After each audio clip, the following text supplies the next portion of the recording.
Hallelujah, praise the Lord. प्रभु यीशु मसीह के मधुर नाम में आप सभी को प्रेमी सलाम। जय यीशु मानव सेवा में आप सबका हार्दिक स्वागत है। जैसे कि प्रभु में आप सबका भाई आशीष राजकुमार और आप सभी की चिंता हमें है। लगातार परमेश्वर का कार्य और परमेश्वर की योजना आपके और मेरे जीवन के द्वारा होती चला जाना चाहिए पूरा।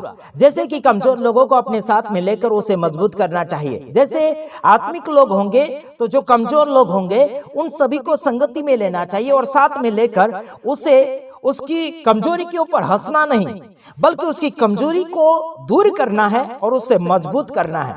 आइए हम कुछ वचनों के द्वारा बातचीत करेंगे। जैसे कि गलतियों की किताब में लिखा 6 अध्याय उसका पहला वचन में लिखा है। हमारे साथ में शंकर भाई है, यानी कि उनके द्वारा हम सुनेंगे वो लोग क्या पढ़ रहे हैं। जैसे हम कुछ उसमें आपको अर्थ और कुछ शब्द सुनाना चाहेंगे। चलो आइए पढ़िए। भाइयों, जो कोई मानस कहीं अपराध करता पकड़ाए तो તમે જે આત્મિક છો તેઓ નમ્ર ભાવે તેને સાચા માર્ગમાં પાછો सुनिए सुनिए, जैसे कि आपके बीच में कोई व्यक्ति अपराध करते हुए अगर पकड़ा जाए तो आप अगर आत्मिक है तो नम्रता पूर्वक उसको संभालें। क्या करें? उसको संभाले और उसे सहारा दीजिए और उसे क्षमा कीजिए और उसे आगे की ओर उत्साहित करने के लिए कोशिश कीजिएगा। मेरे तमाम भाइयों बहनों, आज लोग अपराधी को, कमजोर को साथ में लेना नहीं चाहते हैं, साथ में बढ़ाना नहीं चाहते, उसकी कमजोरी के देख रहे हैं। लेकिन प्रभु यीशु मसीह के द्वारा आप और मुझे आगे की ओर उस कमजोर व्यक्ति को बढ़ाना है, आगे बढ़ाना है, आगे हिम्मत देना है। पौलुस के द्वारा आप और मुझे संदेश पहुंच रहा है। जैसे कि गलातियों 6 अध्याय और पहले वचन में हम लोग देख रहे हैं। आगे पढ़िए भाई जी।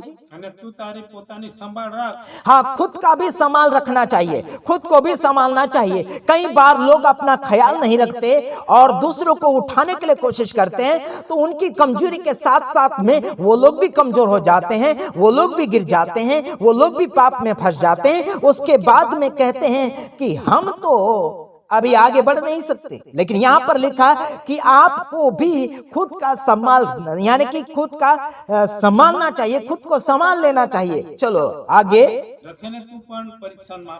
खुद को संभाल, नहीं तो खुद भी परीक्षा में पड़ जाएगा। शायद ऐसी बात ना हो कि अगर आप कमजोर लोगों के साथ बढ़ रहे हैं, उसको बढ़ाने के लिए कोशिश कर रहे हैं और आप भी परीक्षा में पड़ना जाए, इसलिए खुद को भी संभाल रखना चाहिए। चलो अगला वचन।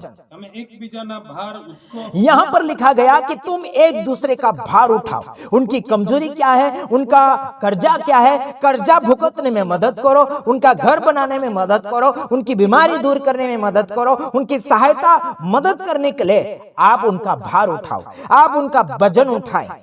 कई लोग ऐसे होते हैं जो जिनको मदद करते हैं, कहीं पैसे देते हैं, कोई पत्रा देता है, कोई खाना देता है, कोई पानी देता है और कुछ ऐसी चीजें लोग देते हैं जिनकी जरूरतें हैं, मतलब उनकी जरूरत पूरी कर रहे हैं, आप उनका भार उठा रहे हैं। उठाइए मेरे तमाम भाइयों बहनों, भार उठाइए और उनकी मदद कीजिए और उनको हल्का कीजिए, उनको हल्का कीजिए और उन्हें उनकी ऐसी बंधनों में से उनको छुड़ाइए और उनका बोझ आप उठाने के लिए कोशिश कीजिएगा। चलो आइए आगे। ऐसे ही हम प्रभु यीशु मसीह के नियम को, उसकी व्यवस्था को हम पूरा करेंगे। कैसे? मेरे तमाम भाइयों बहनों, एक दूसरे का हम बोझ उठाएंगे, एक दूसरे की देखभाल करेंगे, उनकी जरूरतों को पूरी करेंगे, तो हम प्रभु यीशु मसीह के नियम को पूरा कर रहे हैं और करना भी चाहेंगे। चलो आगे और पढ़िए।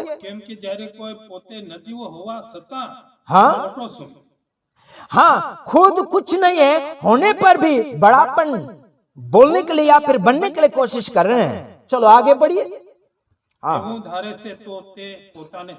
देखो, अगर ऐसा कोई विचारता है कि मैं बड़ा हूं, बड़ा ज्ञानी हूं, बहुत अच्छा हूं, ऐसे सोच विचार करते नहीं होने पर भी अपने आप को भला दर्शाते हैं, अपने आप को ज्ञानी समझाते हैं, अपने आप को ज्ञानी समझाते हैं, अपने आप को और कुछ बड़ा समझाने के लिए कोशिश करते हैं, तो वो अपने आप को धोखा दे रहा है। मेरे तमाम भाइयों बहनों, तो आपको समझ लेना चाहिए कि सही और झूठ क्या है, उसके साथ में आपको आगे की ओर वार्तालाप करते हुए आगे बढ़ना चाहिए। अगला वचन और सुनिए।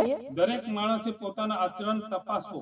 खुद यानी कि हर एक व्यक्ति, चाहे वो पास्टर हो गया, चाहे विश्वासी हो गया, चाहे राजनीतिक हो गया, चाहे और छोटा बड़ा हो गया, चाहे सरपंच पटल हो गया, या फिर गांव का आगेवान हो गया, चाहे कोई भी व्यक्ति, यहाँ पर लिखा गया कि हर एक व्यक्ति को खुद को चेक कर लेना चाहिए, खुद को परखना चाहिए कि वो क्या चीज है, वो कौन सी हालत में है, वो क्या कर सकता है, वो क्या बन सकता है, क्या नहीं कर सकता। उस बात को मद्देनजर रखते हुए अपने आप को चेक करना चाहिए।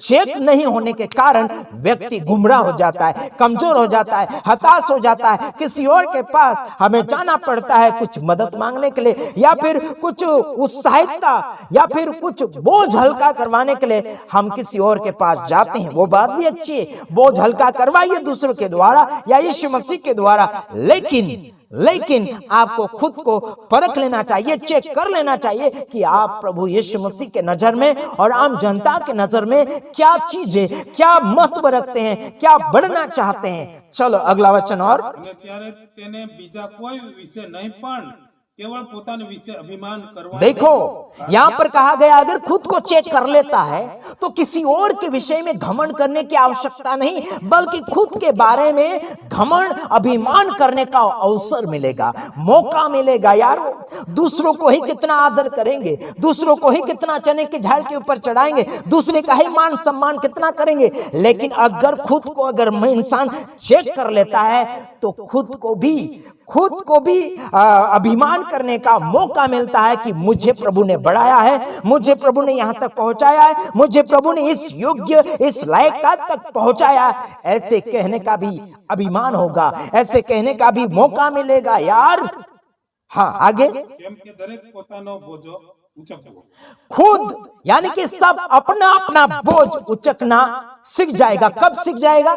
जब दूसरे से हल्का हो जाएगा पहले, बाद में वो व्यक्ति क्या करेगा? खुद का उठाना सीख लेगा। क्योंकि पहले तो कमजोर होता है कोई भी व्यक्ति, पहले तो वो खुद उठा नहीं पाता, लेकिन जब उठाना सीख जाता है उसके बाद में वो खुद उठाना चाहिए। इस वचन में लिखा गया, पहले वचन में हमने देखा कि उसमें लिखा है कि कोई व्यक्ति अगर अपराध में पकड़ा जाए तो उसे अपने साथ में लेना चाहिए जो आत्मिक है, और उसके बोझ को हम हल्का कर देंगे, बाद में वो क्या करेगा?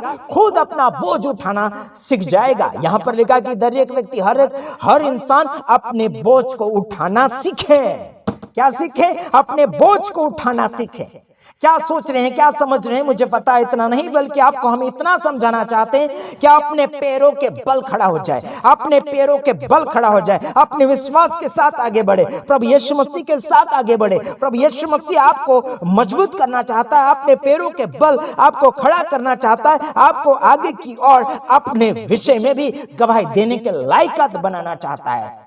चलो अगला वचन क्या है? વાર્તા વિશે જે શીખવનાર છે તેને શીખવનારને સર્વ સારી વસ્તુમાંથી આપવું. ध्यान दीजिए, आगे लिखा है कि जो सुसमाचार प्रचार सिखाता है उस व्यक्ति को, यानी कि उस व्यक्ति से आप सीख रहे हैं। हाँ आगे पढ़िए, फिर से पढ़िए, सीखो। हाँ इसी में સ્વાર્થ વિશે જે શીખવનાર છે, हाँ सुवार्ता यानी कि सुसमाचार के विषय में जो सिखाते हैं, हाँ તેને સારા વાનામાંથી हिस्सो आपो. हाँ उसको अच्छे हिस्सों में से, अच्छे भाग में से, अच्छे चीजों में से उसको क्या करें कि उसको भागीदार बनाइए, उसको हिस्सेदार बनाइए। मेरे तमाम भाइयों बहनों, आपको मैं ये बात कहना चाहता हूं कि उसमें लिखा है कि जो आपको सुवार्ता प्रचार मिल रहा है तो उस यानी कि किसके द्वारा मिल रहा है? किसके द्वारा मिल रहा है? सेवक के द्वारा, पास्टर के द्वारा।